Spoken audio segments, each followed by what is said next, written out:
So guys आज की video में आपको सिखाने जा रहा हूं कि 80G का अगर आपको रजिस्ट्रेशन करना है अपनी एनजीओ के लिए, आप सेक्शन 8 कंपनी चला रहे हैं, ट्रस्ट चला रहे हैं या कोई भी सोसाइटी पे आप काम कर रहे हैं, चाहे सेंट्रल लेवल की सोसाइटी हो चाहे स्टेट लेवल की सोसाइटी हो, आप किसी भी सोशल वर्क में इन्वॉल्व हो और आप नॉन प्रॉफिट ऑर्गेनाइजेशन या नॉन गवर्नमेंट ऑर्गेनाइजेशन जिसको हम एनजीओ कह देते हैं, कोई भी ट्रस्ट चला रहे हैं, तो उस केस के अंदर आपको 80G अगर अप्लाई करना है, फॉर्म 10A भरना है या 10AB भरना है, असेसमेंट ईयर 24-25 यानी कि करंट असेसमेंट ईयर के लिए आपको अपनी एनजीओ के लिए 80G का रजिस्ट्रेशन दोस्तों लेना है। इनकम टैक्स की वेबसाइट पे ऑनलाइन आपको सिखाने जा रहा हूं कि कैसे अप्लाई करते हैं, तो पूरा प्रोसेस आपको बिल्कुल सिंपल वे में बताने जा रहा हूं।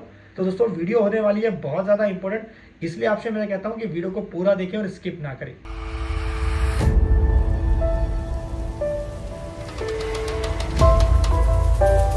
नमस्कार, मैं दीपक बैसला आपका स्वागत करता हूं हमारे YouTube चैनल पर। दोस्तों चल पे नए हो तो वीडियोस को लाइक करें, शेयर करें और अगर आपने चैनल को सब्सक्राइब नहीं करा है तो नीचे लाल बटन को दबाएं, साथ में बेल आइकन को भी प्रेस करें ताकि कब नई वीडियो आए तो आप उसे मिस ना करें। और हमेशा की तरह आपसे रिक्वेस्ट करूंगा कि आप हमें बाकी सोशल मीडिया प्लेटफॉर्म पे फॉलो कर सकते हैं, सबका लिंक डिस्क्रिप्शन में डाल दिया है, क्लिक करके ज्वाइन जरूर कर लें क्योंकि वहां पे आपको मिलेंगी अपडेट्स फाइनेंस और टैक्सेशन की। तो दोस्तों बिना वक्त जाया करे मैंने खोल लिया है यहाँ पे इनकम टैक्स की वेबसाइट पे जाके मैंने लॉगिन कर लिया है। जिस भी एनजीओ के लिए मैं 80G का रजिस्ट्रेशन करने वाला हूँ, सिखाने वाला हूँ आपको ऑनलाइन अभी इस वीडियो के अंदर पूरा डिटेल में। सो दोस्तों वीडियो को एंड तक देखना है, वरना अगर आपने एक भी पॉइंट मिस कर दिया, एक भी स्टेप मिस कर दिया तो फिर आपका वीडियो देखना बेकार हो जाएगा। सो गाइस ये मैंने लॉगिन कर लिया। तो सबसे पहले आपने क्या करना है, आपने ई फाइल पे जाना है और यहाँ पे जाना है इनकम टैक्स फॉर्म्स पे और फाइल इनकम टैक्स फॉर्म्स पे क्लिक करना है। उसके बाद दोस्तों आपके पास यहाँ पे ये वाला ऑप्शन आएगा, persons not dependent on any source of income, इस पे आपको क्लिक करना है।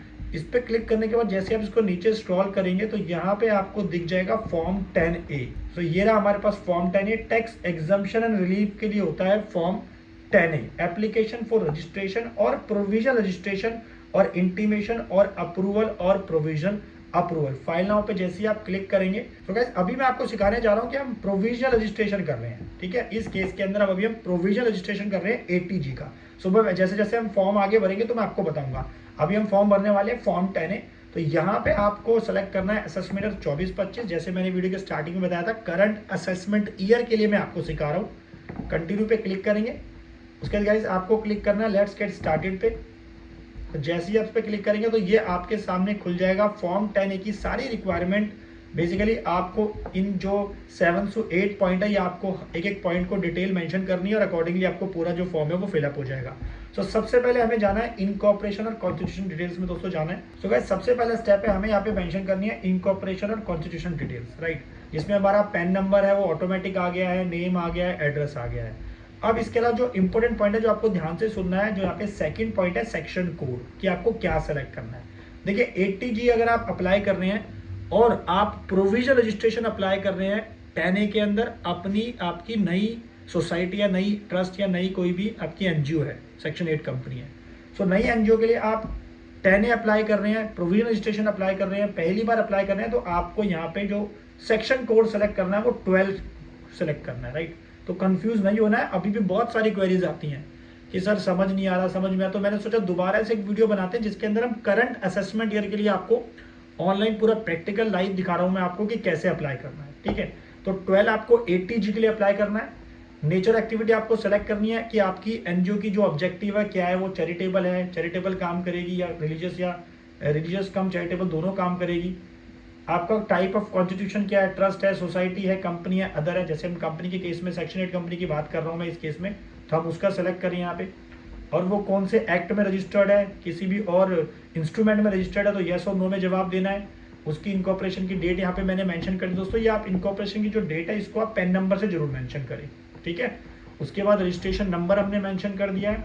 उसके बाद जो अथॉरिटी इसको रजिस्ट्रेशन को दे रही है, इनकॉर्पोरेशन को ग्रांट कर रही है, उसका नाम क्या है वो हमने मेंशन कर दिया है। अब जो इंपॉर्टेंट पॉइंट है, जो यहाँ पे आपको 5वां पॉइंट है, उसको जरा ध्यान से सुनना है कि क्या ऑब्जेक्ट है आपके एप्लीकेंट, यानी कि आपकी एनजीओ का क्या उद्देश्य है, जिस पर्पस के लिए आपने एनजीओ बनाई है। सो वो आपको यहाँ पे सारे के सारे पॉइंट यहाँ पे जो दोस्तों है वो अकॉर्डिंगली टिक मार्क करने हैं। जैसे मेरे केस में रिलीफ ऑफ पुअर हमारा कवर है, हमारा रिलीजियस नहीं है, एजुकेशन कवर है, मेडिकल रिलीफ कवर है, योगा कवर है, उसके बाद हमारा प्रिजर्वेशन ऑफ इन्वायरमेंट भी कवर है, और advancement of any other objective of general public utility. ध्यान है दोस्तों, ये सारे के सारे ऑब्जेक्टिव आपके ट्रस्ट सोसाइटी के बायलॉज, ठीक है, और आपकी सेक्शन 8 कंपनी के बायलॉज एमओए एओए और ट्रस्ट की जो भी आपकी ट्रस्ट डीड है उसके अंदर जो भी ऑब्जेक्टिव लिखे होंगे उससे मैच होने चाहिए, उससे कुछ भी अलग नहीं जाना चाहिए।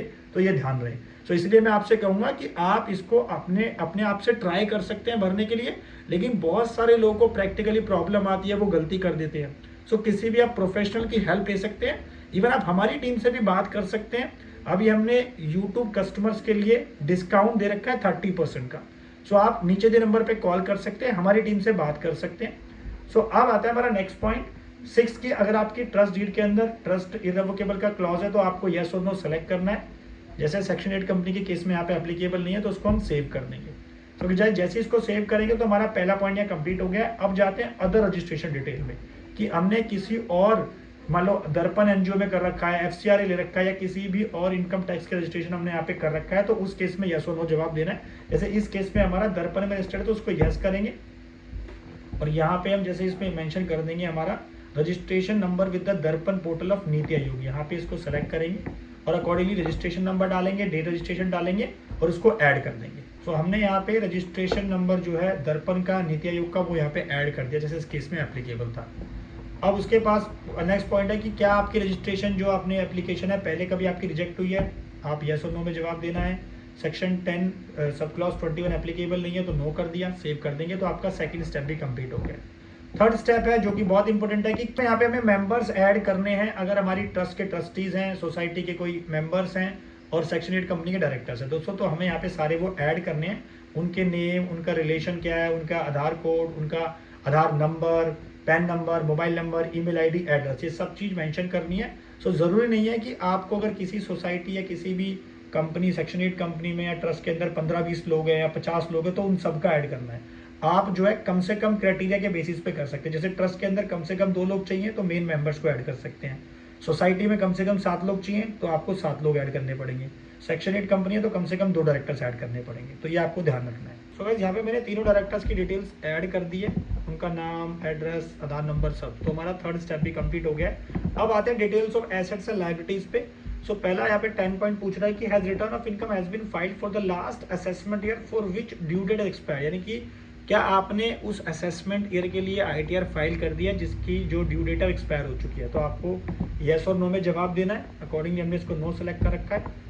कॉर्पस हमारे इसमें कुछ भी नहीं है तो यहाँ पे हम 0 कर सकते हैं। जैसे नई एनजीओ बिल्कुल अभी 4 महीने पहले बनी है तो आप इसमें 0 मेंशन कर सकते हैं, कोई परेशानी नहीं है। आपको प्रोविजनल अप्लाई करने में इसको आपको सेव कर देना है। सेव करने के बाद इनकम डिटेल्स में आपको जाना है। जैसे मैंने बताया कि इनकम डिटेल्स इसकी 3 सालों में कुछ है ही नहीं, लेकिन फिर भी 20 नंबर पॉइंट में यहाँ पे आपको मैंडेटरी फील्ड है तो आपको लास्ट असेसमेंट ईयर जो भी फाइनेंशियल ईयर वो सेलेक्ट करके यहाँ पे 0 मेंशन करना है। बहुत लोगों को कंफ्यूजन थी कि सर क्या करें, अभी तो 4 महीने पहले बनी है, 6 महीने पहले बनी है या पिछले साल की है, बट कोई भी उसके अंदर इनकम नहीं है, कोई ग्रांट नहीं है, तो आप 0 सेलेक्ट कर सकते हैं। लेकिन अगर आपके फाइनेंशियल्स हैं तो आपकी वो फाइनेंशियल से मैच होनी चाहिए, ये आपको ध्यान रखना है। तो मैंने इसमें ऐड कर दिया ये, उसके बाद आपको इसको सेव कर देना है। सेव करेगा दोस्तों, हमारा ये पॉइंट भी कंप्लीट हो गया। रिलीजियस एक्टिविटीज हमारे यहाँ पे कुछ भी नहीं है, ठीक है ना। So whether the fund institution has incurred any expenditure of reason, no आपने सेलेक्ट करना है और आपको यहाँ पे सेव कर देना है इसको।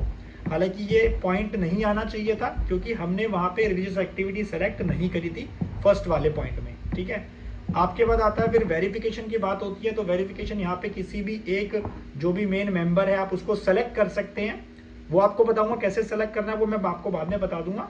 आप किसी एक मेंबर को भी यहाँ पे उसके आधार के बेसिस पे यहाँ पे सेलेक्ट कर सकते हैं। तो यहाँ पे उनका नाम आपने डालना है, ठीक है।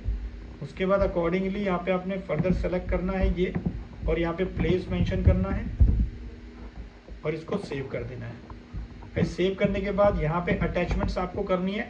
तो अगर लास्ट में हमारे पास आती हैं अटैचमेंट्स सारी, यानी क्या क्या डॉक्यूमेंट्स हमें अटैच करने हैं। तो आपको ध्यान रखना है कि जैसे इन केस अगर आपकी कोई ट्रस्ट है तो ट्रस्ट का डीड आपको यहाँ पे लगानी है, अगर आपकी सोसाइटी है तो बायलॉज लगाने हैं, और आपकी अगर सेक्शन 8 कंपनी है तो एमओए और एओ लगाना है, और साथ में सर्टिफिकेट आपको जरूर यहाँ पे अटैच करना है। अगर आपकी कंपनी है तो सर्टिफिकेट ऑफ इनकॉर्पोरेशन आ जाएगा, आपका सोसाइटी का रजिस्ट्रेशन है तो वो सर्टिफिकेट आ जाएगा, ट्रस्ट का है तो ट्रस्ट का रजिस्ट्रेशन आ जाएगा। साथ ही दोस्तों अगर FCRA आपके केस में एप्लीकेबल है, फॉरेन कंट्रीब्यूशन रेगुलेशन एक्ट में अगर आपके पास FCRA का डॉक्यूमेंट रजिस्ट्रेशन है तो वो भी अटैच कर सकते हैं। जैसे इस केस के अंदर हमने यहाँ पे एप्लीकेबल नो किया था तो हमारे पास था नहीं, लेकिन हमारे पास दर्पण नीति आयोग का सर्टिफिकेट था तो हमने अटैच कर दिया है। ठीक है, इसके अलावा आपको यहाँ पे मेंशन करना है क्या, अगर आपकी नई NGO है तो उस केस में आपके पास फाइनेंशियल्स तो रेडी होंगे नहीं ऑब्वियसली 2-4-5 महीने के, तो उस केस में आप बैंक स्टेटमेंट भी लगा सकते हैं, कोई दिक्कत नहीं है प्रोविजनल रजिस्ट्रेशन के लिए। ठीक है, फाइनल के लिए हम किसी और वीडियो में डिटेल में समझेंगे। और जो लास्ट इसके अंदर डॉक्यूमेंट आपको लगाना है, सारे के सारे मेंबर्स के, डायरेक्टर्स के, ट्रस्टीज के सारे KYC डॉक्यूमेंट्स, उसके अंदर आधार कार्ड प्रॉपर होना चाहिए और पैन कार्ड यहाँ पे प्रॉपर उसकी कॉपी होनी चाहिए। इसको दोस्तों हम सेव कर देंगे। तो जैसे इसको मैं सेव करता हूँ तो ये सारे के सारे स्टेप मेरे पूरे हो चुके हैं।